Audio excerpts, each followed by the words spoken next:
से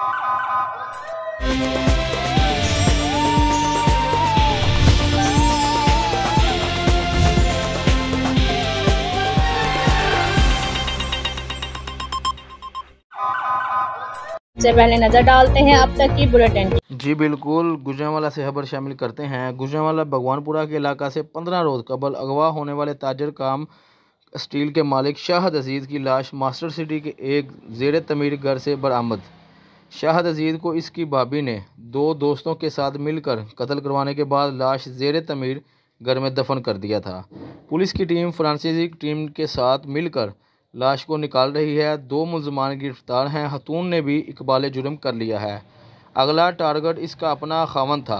जायदाद के लिए देवर का कत्ल करवाया। हतून का इंकशाफ इस कैसी को खुसूसन टेक्नोलॉजी के ज़रिए DSP हाफिज इम्तियाज़ और ASI मोहम्मद रमज़ान की पूरी टीम ने दिन रात की मेहनत से हल किया। रिपोर्ट कैमरामैन टीम के साथ वकास मुगल, क्यूबियन न्यूज़, गुजरांवाला।